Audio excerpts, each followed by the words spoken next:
Bonsoir à toutes et tous. Nous aussi réunis pour la première séance de conseil municipal de cette année 2017.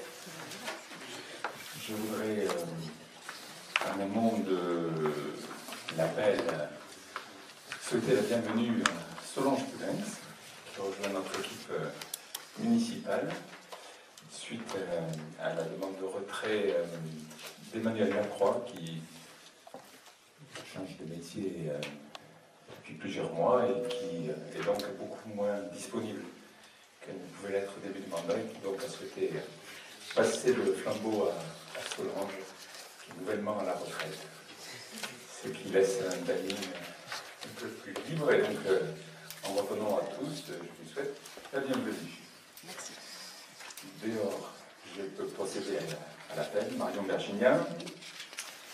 Serge Cavalier a donné procuration à Marion. Marie-Ange Babert. Oui. Jacques Choulet. Marie-Claire Duprat. Jean-Marc Fallier. Sophie Dupouille. Arnaud Favre. Elisabeth Brett. Yoann Lavarère. Aurélie Lévesque. Bruno Lamaison lui a donné sa procuration. Sylvie Sauvignon. Émile Bourguet a donné procuration à Jean-Marc Fallier. Christophe Priam, qui fait la clôture de son magasin, va nous rejoindre dans quelques minutes. Solange Poulens. Présente.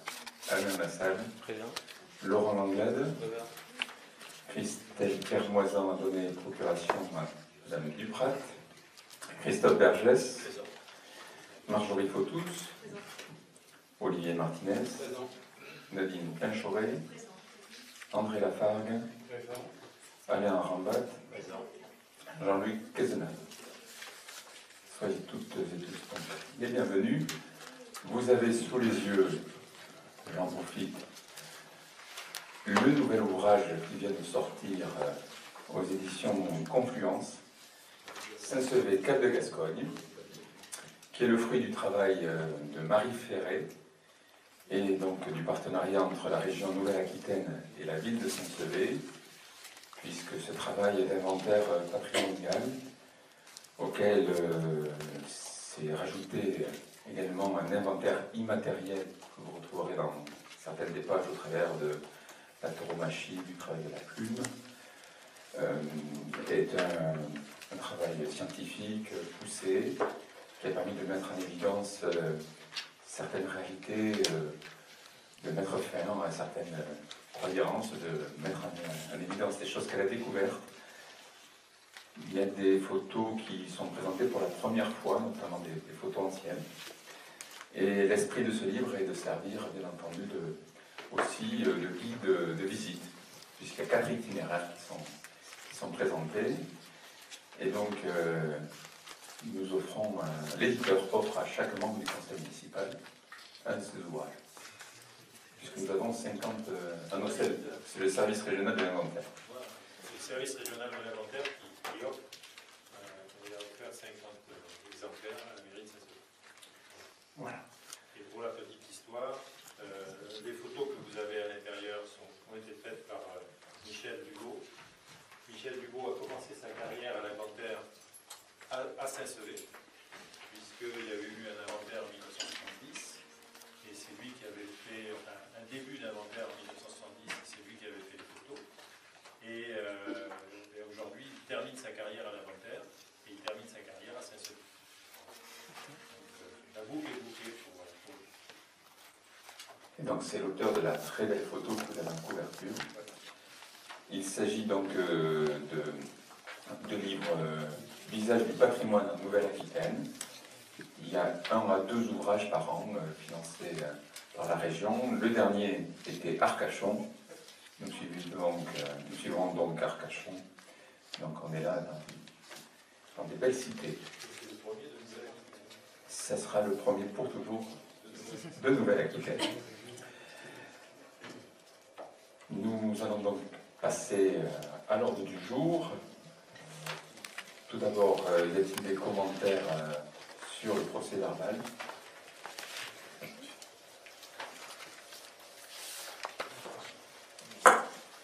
Juste pour passer le micro. Non, simplement, je vais être très bref. Je m'abstiendrai sur cette approbation, et nous nous abstiendrons, et mes collègues aussi, parce qu'on va passer du temps à le corriger. Et je crois que la langue française est riche, le vocabulaire, les conjugaisons. J'ai essayé de le relire. Bon, je ne m'y retrouve pas toujours. D'ailleurs, pas que mes propos, même les propos de certains autres intervenants pendant la séance. Alors, je sais que la synthèse, c'est un exercice difficile, mais plutôt que d'approuver n'importe quoi, je préfère m'abstenir. Il en sera ainsi pour les prochaines séances du reste. Voilà.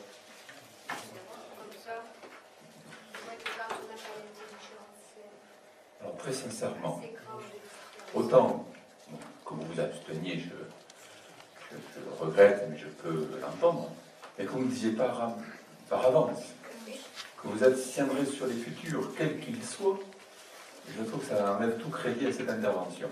Mais bon, l'opposition est un art difficile. Voilà, on est à mi-parcours. Si tu me dis que vous allez faire des progrès dans la rédaction, c'est parfait. Mais nous en avions fait, puisque je t'avais félicité les 3 dernières fois, où nous avions pu adopter à l'unanimité les procès-verbaux. Je n'ai pas la séance, donc Ah, bon. Il faut un leader à toute contestation. C'est notre bonnet rouge. Je tiens à rappeler que les conseils municipaux, et c'est un énorme progrès démocratique qui a été fait depuis ce début de mandat, sont retranscrits sur les sites internet, notamment de la ville, et que donc l'ensemble des propos est accessible dès les jours suivants à l'ensemble de la population. Ce n'était pas le cas par le passé.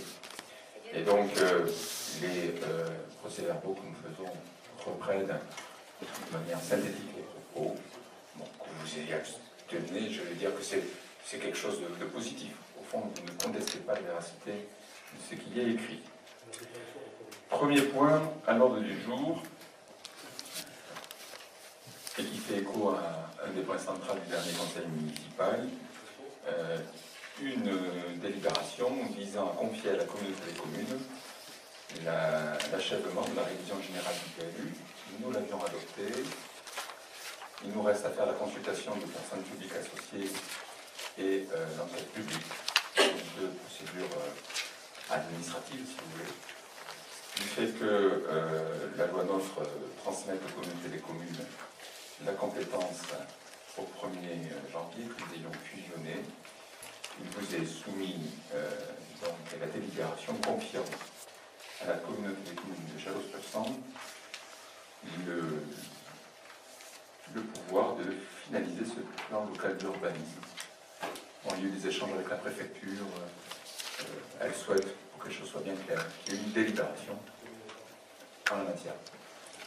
Y a-t-il par rapport à ça des oppositions, des abstentions? Je vous remercie. Deuxième point, il y a un an, nous procédions à la présentation et à l'adoption du rapport de la Chambre régionale des comptes, qui avait mis en exergue toute une série d'irrégularités, de manquements sur les années précédentes de mandature. Il avait fait également une liste de recommandations et il nous est demandé de tenir informé à la fois la Chambre régionale des comptes, à qui j'adresserai un courrier en suivant de ce conseil, également l'Assemblée que nous représentons, du suivi de la mise en place des réponses apportées aux recommandations. Vous avez pu l'observer dans le rapport de synthèse. Sur les 9 recommandations, il y en a 7 qui sont mises en œuvre, notamment sur l'état de la dette, qui figure désormais sur les comptes administratifs, de l'état des crédits de trésorerie qui ont été annexés aux documents budgétaires, sur les charges et les produits qui sont dorénavant rattachés aux exercices pour éviter qu'on bascule d'une année sur l'autre les dépenses pour embellir les comptes, que l'évaluation du stock, c'est-à-dire la valorisation des prix d'achat des terrains, sont dorénavant inscrits dans les comptes administratifs. Nous avions pris une délibération en ce sens sur le lotissement La Fontaine, qu'enfin nous avons adopté une délibération en matière d'amortissement des subventions d'équipement et que la dernière recommandation, qui est à mon sens l'une des plus importantes, qui était celle de contenir le recours à l'emprunt faisant constat du surendettement de la ville. Je vous rappelle que nous avons, chaque année, nous poursuivons une politique de réduction de la dette, mais que nous avons également réaménagé cette dette grâce à une renégociation qui nous a permis de passer de 4,41 à 1% de taux d'intérêt à 2,96. Il y a 2 points sur lesquels les préconisations de la Chambre ne sont pas totalement encore abouties. L'un, dont nous contestons l'utilité, nous demande à ce que la trésorerie soit suivie de manière distincte pour l'eau, pour l'assainissement et pour la ville. Nous avons fait le choix, et c'est ce que nous avions écrit à l'époque à la Chambre régionale des comptes, que nous préférions avoir une gestion commune de la trésorerie. Pourquoi? Parce qu'il y a des périodes où on a des rentrées d'argent à l'eau et à l'assainissement, et qui sont souvent des périodes où à la ville on a des grosses sorties, donc au final ça permet de réduire le besoin de financement et au fond le retour à des emprunts de courte durée.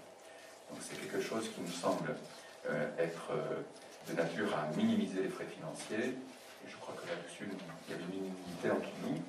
Le deuxième point concerne les délais de paiement, puisque nous revient de payer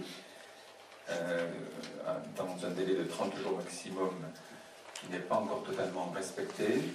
Pour qu'il puisse l'être, il faut que nous rentrions dans une procédure dite par engagement, et cela passe également par une mise en place de dématérialisation totale des actes du circuit financier, c'est-à-dire que l'on reçoive les factures par Internet, que les mandatements puissent se faire par Internet.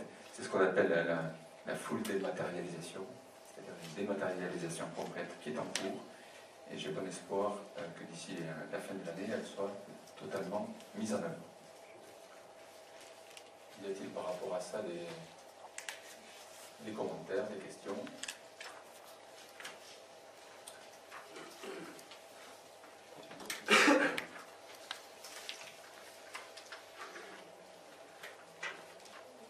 Alors, je crois qu'il faut que nous l'adoptions. C'est juste une information. Oui, effectivement, c'est juste une information. Donc, je vous propose, puisqu'il n'y a pas de commentaire sur l'invitation, troisième point à l'ordre du jour, qui est le débat d'orientation budgétaire.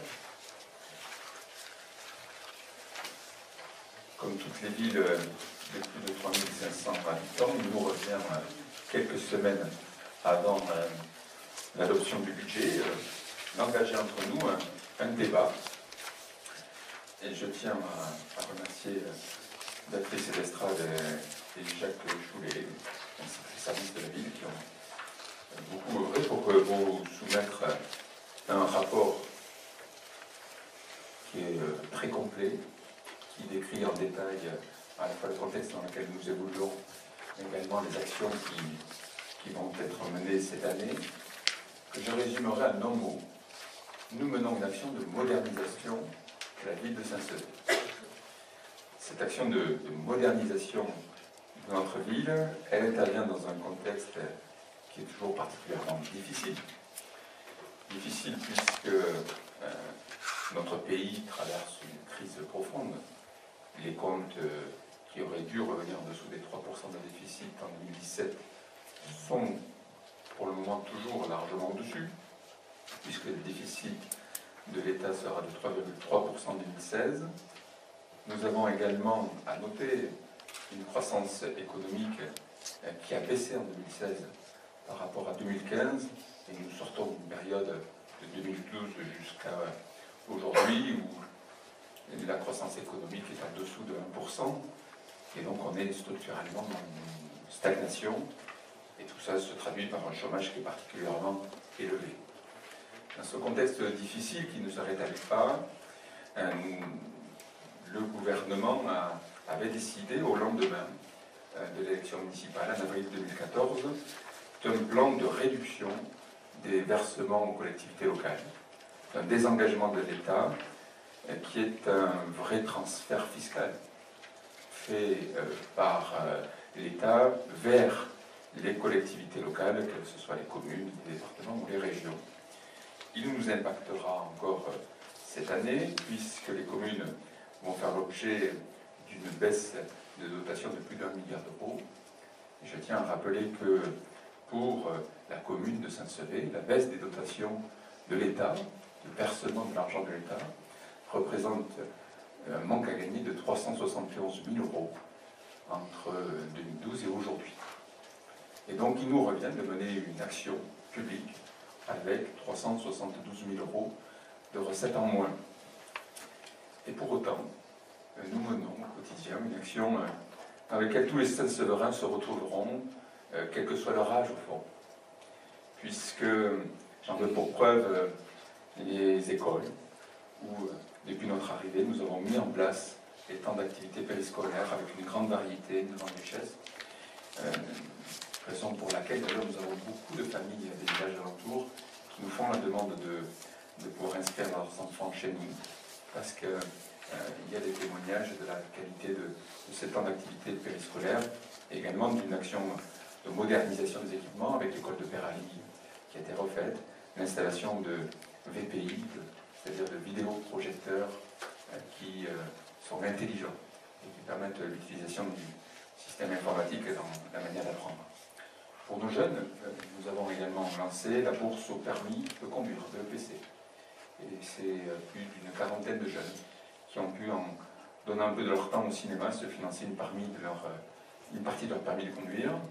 Dans le même ordre d'idée, nous avons augmenté à 15 le nombre de jeunes que nous accueillons chaque été. C'est souvent la première expérience professionnelle pour ces jeunes, et donc un vrai tremplin pour l'emploi. Nous avons ouvert à des jeunes filles. L'an dernier, nous renouvellerons cette année.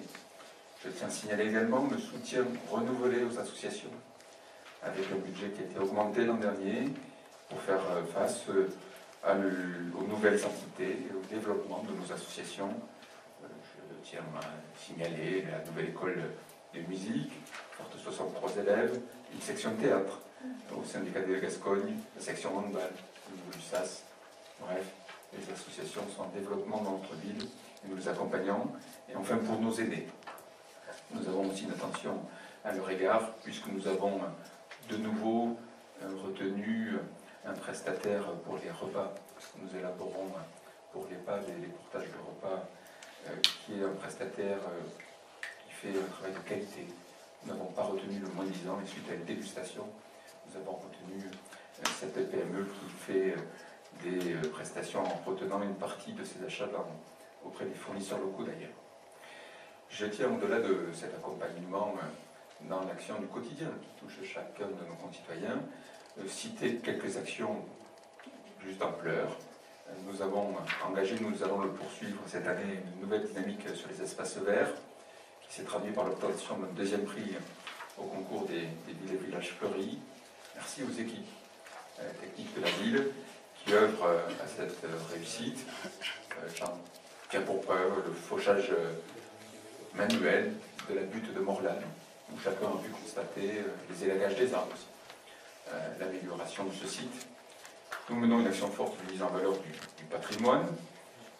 Depuis le 25 janvier, notre ville rejoint le club des villes historiques, qui s'est vu donc octroyer le label Site patrimonial remarquable de France, et qui permettra des aides pour la rénovation du bâti pour tous nos propriétaires, mais également qui viendra accompagner l'amélioration des grands édifices, puisque sur cette année, nous poursuivrons le réaménagement des Jacobins et nous lancerons la deuxième phase des travaux de l'abbatiale qui se terminera en 2019. 2017 sera enfin l'année où nous allons lancer un vrai plan de redynamisation du centre-ville avec 3 projets phares: la modernisation des halles, la réfection du site de Morlagne, qui est notre jardin public au fond, qui traitera également la place, et la réflexion complète de la liaison entre la ville basse et la ville haute, avec bien sûr un trafic routier qui existera toujours, mais à ses côtés la création d'une voie piétonne cyclable totalement sécurisée. Je ne saurais finir ce descriptif de notre action sans oublier de rappeler que cette modernisation de la ville se fait sans endetter la ville, puisque année après année, nous baissons la dette et que nous prévoyons de la baisser encore de 59 000 € en 2017, que cette baisse de la dette, nous la faisons en ayant toujours un taux d'imposition inférieur à la moyenne départementale, largement inférieur, et que le seul moyen de moderniser la ville sans endetter cette dernière, c'est le fruit d'un double travail, un travail lié à la maîtrise des dépenses. Le budget 2017 prévoit des dépenses stables. Nous ne dépenserons pas un euro de plus qu'en 2016. Et nous continuerons, enfin, à aller chercher des subventions. Nous avons eu l'an dernier un taux de subvention de plus de 45%. Nous prévoyons cette année qu'il soit de plus de 34%. C'est le fruit d'un travail pour aller monter les dossiers, pour se tenir informé des dispositifs, bref, pour aller chercher l'argent qui est autant de bénéfices pour nos concitoyens. En conclusion, toute cette action de modernisation, elle est d'autant plus nécessaire que notre territoire traverse une crise économique particulièrement aiguë, que la crise aviaire 2017 est beaucoup plus rude pour notre territoire que celle de 2016, parce qu'elle impacte d'un côté les canards, mais également tous nos poulets. Et donc, c'est notre économie qui va être touchée de plein fouet. La compétence économique est du ressort de la communauté de communes. Nous continuerons à y œuvrer pour faire en sorte que le développement économique en soit une priorité et que nous sortions de cette épreuve avec le moins de casse possible. Voilà ce que je pouvais vous indiquer en synthèse par rapport à tous les éléments qui ont été décrits dans le document qui vous a été remis et qui fait 18 pages. Y a-t-il par rapport à ça des questions ou des commentaires?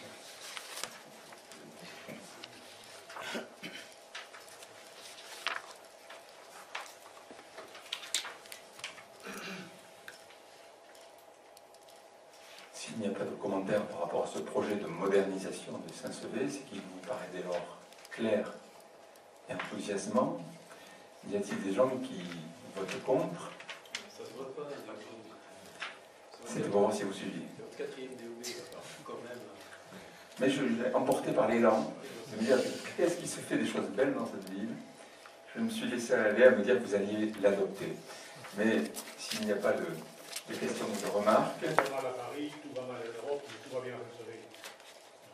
On a de la chance. Ça va pas dire. Je pense qu'il n'a pas dit que tout allait bien. Je pense qu'il a dit que le territoire était impacté par la crise aviaire. Et ça devrait quand même nous inquiéter tous.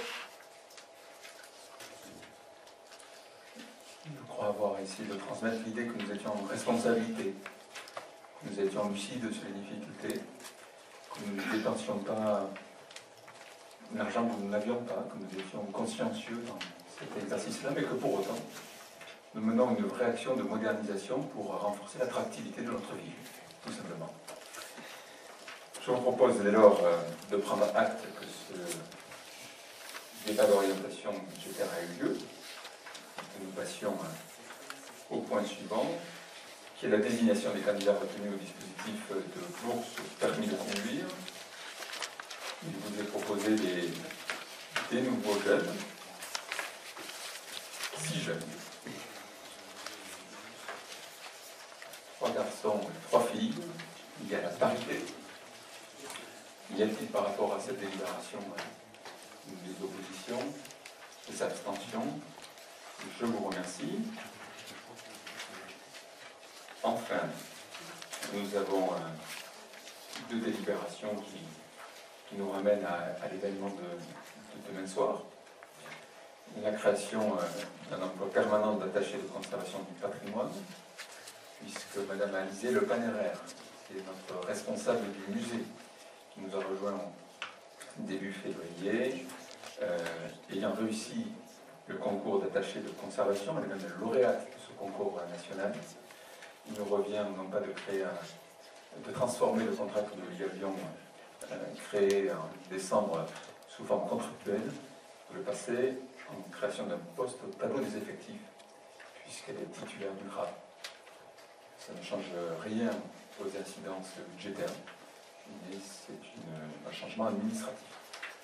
Et puis par rapport à ça, des questions. S'il n'y en a pas, y a-t-il des oppositions, des abstentions? Je vous remercie de cette belle unanimité. Et pour la dernière délibération, je vais passer la parole à Jean-Marc, notre adjoint en patrimoine, puisque au travers des tarifs, c'est aussi l'occasion pour lui de nous rappeler ce qui se passe demain soir à Saint-Sevé et peut-être de nous faire une nouvelle invitation.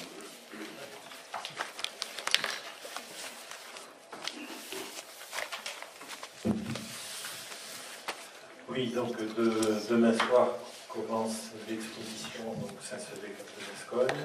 Il y aura donc, c'est l'objet de la délibération, il y aura en vente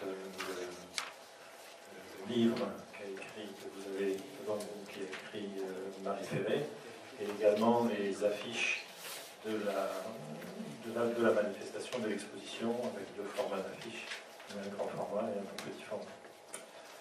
Cette exposition, donc, l'inauguration a lieu demain, elle durera jusqu'au 2 avril. C'est l'aboutissement du travail d'inventaire que Marie Ferré a mené avec l'aide des services du service régional de l'inventaire, qui nous a bien aidés là. C'est aussi le fruit du travail de l'agence Scarabée et de l'agence GEM, qui sont les scénographes, et qui nous aident dans la mise en place, la rénovation du musée. Et on a souhaité, en réalité, faire en sorte que l'exposition soit un peu la colonne vertébrale, je dirais, du futur musée. Les futurs musées qui, dans les 3 ans qui viennent, verra s'enrichir d'un certain nombre d'objets. Cette exposition, elle a 4 parties, 4 volets. Un premier volet, c'est la formation de la ville depuis la préhistoire à nos jours. Ensuite, un deuxième volet, c'est le Saint-Sevé religieux, puisque la ville, après, s'est formée autour de la ville bénédictine. Et il faut savoir qu'il y a eu un certain nombre de congrégations religieuses qui ont fait évoluer cette ville, dont notamment les Jacobins, les Ursulines, et puis le Carmel, entre autres. Et donc, tout ça est évoqué dans la deuxième partie. La troisième partie, c'est le Saint-Sevé, je dirais, politique, mais dans le sens où il y a une évolution de la ville au XVIIIe, XIXe siècle, avec l'arrivée des écoles, la construction des écoles, le tribunal, etc. Il y a également dans ce Saint-Sevé politique une partie sur le patrimoine immatériel, sur la classe, sur la tauromachie, etc. Et on termine donc le 4e volet sur habiter Saint-Sevé. Et donc, ça vous montre les différents types de maisons à Saint-Sevé, depuis les maisons en lanière, par exemple, que l'on a le long de la rue des Arceaux, aux hôtels particuliers, etc. Donc, tout ça est agrémenté d'un certain nombre d'objets, dans un cadre partiellement rénové donc, de l'église des Jacobins, avec un éclairage particulier. Et vous verrez que tout ça rend bien. Donc, je vous invite tous à venir demain soir à 18h30 pour l'inauguration de cette exposition. Voilà. Merci Jean-Marc. Alors, il y a une délibération en lien avec cette communication, puisque vous avez tous envie d'acheter l'affiche, elle sera en prix de 5 €, et vous avez tous envie d'acheter le livre, il sera à 12 €. Si on a la petite, on n'a pas Écoutez, chacun a les moyens de ses ambitions. Il y a 3 euros et 5 euros. 3 euros et 5 euros. Nous faisons la même marge sur l'un et l'autre. Et y a-t-il des oppositions, des abstentions? Je vous remercie de cette belle unanimité. Je tiens à rappeler que le dernier livre qui avait été fait sur Saint-Cédé, de ce format-là, daté des années 80. Donc, c'est un prépuce pour notre cité, sera en vente dans les commerces de la ville et également à l'Office du tourisme. Je vous dis à toutes et tous, à demain soir, 18h30, première fois que seront exposés des éléments de la collection du Bedin. Donc il y a de vrais nouveautés à voir. À demain.